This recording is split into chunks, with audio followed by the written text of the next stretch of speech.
boss. Ano? Hindi ganun ka-special na video pero medyo excited ako. Hindi pa ako kumakain. At pasensya na kayo sa background. Medyo dito lang ako sa kwarto. Anyway, dumating ang package mga boss. Mabuksan natin ngayon. Ano to eh? Helmet. Para sa trail riding. Kasi hindi ko alam eh. Kumbaga, for the longest time, ako lang yung pangit sa helmet namin. Nakita niyo naman sa mga video, di ba? Tapos, yun. So, kumuha tayo ng helmet na medyo maayos naman. Ayan. Wait lang. Excited na ako.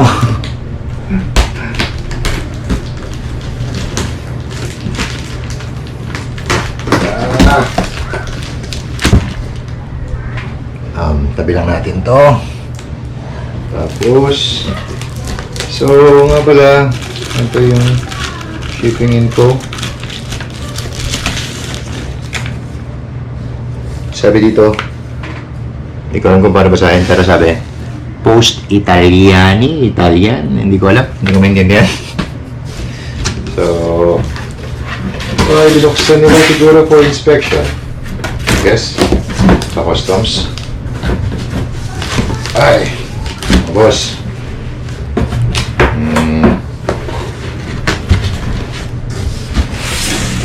Kailan? So, bigay na natin, no? Yung mga ganun ka-importante. Ay! Ayan, upside down. Makita mo, aero helmet. So, parang ito yata yung entry level ng aero eh. Anong nasa box? Well, technically, isang lalagyanan lang ng helmet. Okay, natin sa baba. Tapos, excited ako po. Wait lang. Kakarating ko lang actually. Galing ako sa dentist. Tapos biglang tumawag sa akin na yun yun.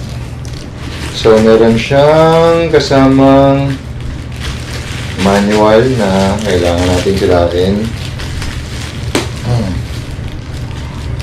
Manual ng yan. Tapos meron siyang matte warning. Ibig sabihin, mga siguro pag-aalaga sa sa mga matte colors na helmet. Hindi ko siya kagaya ng iba na punas-punas lang. So, yun. Manual, yan. And that's basically it.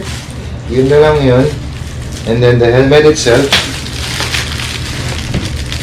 may plastic pa siya. Hindi ko alam kung kasamang-kasama yung plastic niya pag tinanggal natin. Pero,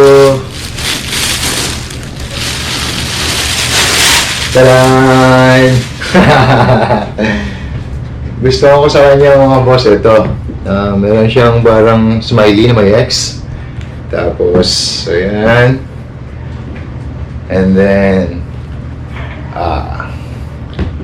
ang tawag sa kanya is Aero Wrap. So, yun. May plastic siya dito sa feedlock. Ay, feedlock nga ba to? Sa pin lock or anong klaseng lock to. Tanggalin natin. And then, try natin siya mamaya. So,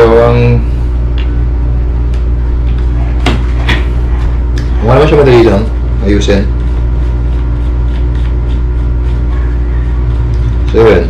Aero Wrap. Sa next na video siguro, try natin i-review kung ano ba yung feeling niya. Oops. Yung feeling ng makasuot ng aero. So, ito yung mga pins niya. Tanggalin lang natin. Ito. Tapos, balik lang natin. Ito yung mga tawag niyang toolless na mga pins. Hindi mo kailangan ng tools technically. Gagamit mo siya by hand or maayos mo siya, matatanggal mo by hand. So, pinili ko tong Airo kasi ang daming may ano dito eh, ang daming naka-helmet dito ng mga magaganda, mga nagte-trail eh. Gusto ko yung uncommon kasi. So, yung mga helmet kasi ng ibang kasama namin nagte-trail, mga Liat, ganyan, mga ano, masyadong mahal pati yun. Dito lang tayo sa entry level lang ng Airo to. So, more or less, mga nasa ano lang siya. I don't know, less than 10k kasama shipping. But then again, at least, quality naman yung helmet mo. Kasi it's one thing na magkaroon ng ano. Most of the time kasi yung mga tao, parang inaano nila eh. Pinabypass nila yung idea na magkaroon ng helmet na maganda. Iniisip nila na protected na sila ng mga fake na helmet. Well, that's wrong. Actually, walang technology, walang research and development sa mga ganung bagay. Basta ginawa lang siya shell, yun na yun. And then, walang kahit ano. Maganda mag-invest sa helmet, mga chong, kasi isipin mo naman, babayad ka na magkano lang para maprotektahan yung ulo mo, which is fortunately nandun yung utak mo sa loob ng ng bungo mo, kailangan protektahan yun. Pag yun na nawala, something na hindi mo mapapalitan ng mura lang. So actually gusto ko siya. Excited na tuloy ako for next ride. Double D lock, double D ring yung locking mechanism niya. So maganda. Hindi siya basta-basta umihiwalay. One thing pala pag namili ka ng helmet, ang pagsusukat is from here, yata sa taas ng eyebrow, dun sa dito sa likod. Tsaka usually, ang common misconception ng mga tao sa mga helmet is basta nasuot, yun na yun. Ang idea kasi ng pagkakaroon ng helmet, dapat pag sinuot mo siya, medyo mahihirapan kang magsuot, medyo mahihirapan kang magtanggal. Tsaka pag ginalaw mo siya, dapat yung halos sumasama yung mga balat mo. Tsaka nakaganon kasi dapat talaga yung yung cheek mo dun sa sa mga cheek pads niya. Tsaka normally mas talaga siya, mas masakit talaga siya pag bago eh. Kasi hindi pa na-break into mga foam. So, try natin.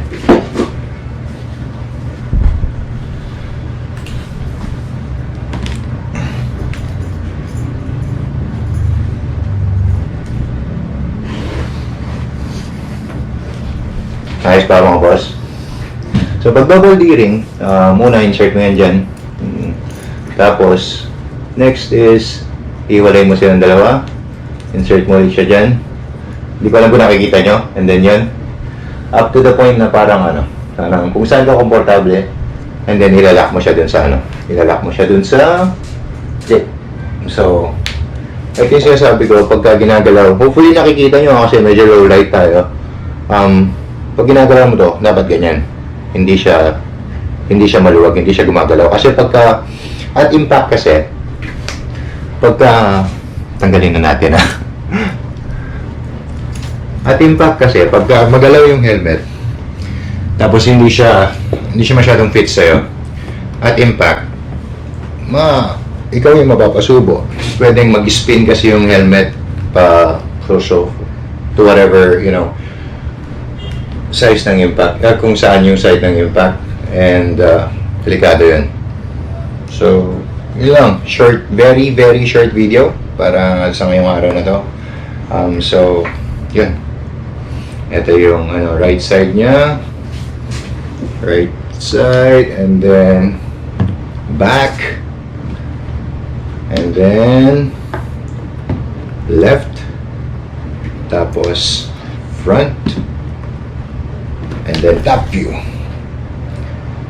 Maganda siya kasi medyo aggressive yung styling kasi ng Airo talaga eh. And then unfortunately hindi siya yung mga high-end na Airo na talagang maraming mga vents. Ito I see 2 intakes, tapos 2 exhausts. Yun lang. So wala na. Pangarap ko talaga yung Airo Aviator Ace. Pero something na pangarapin na lang muna natin ngayon. Kasi mahal talaga siya. So yun. Hopefully dumating na rin yung goggles. Mas wala siyang kasamang goggles pag binili mo. But I like the design. I like everything about it. Although, sorry.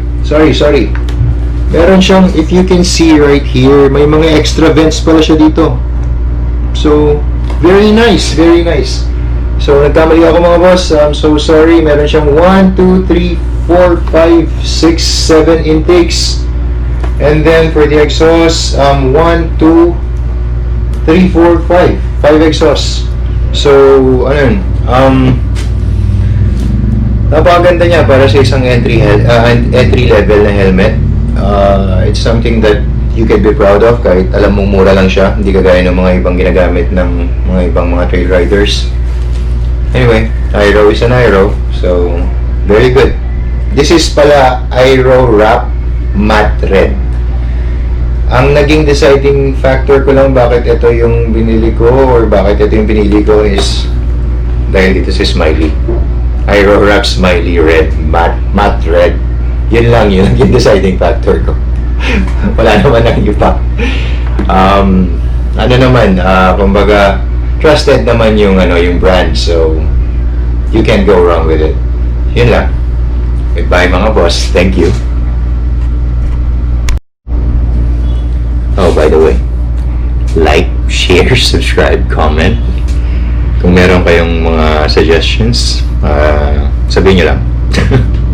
Goodbye.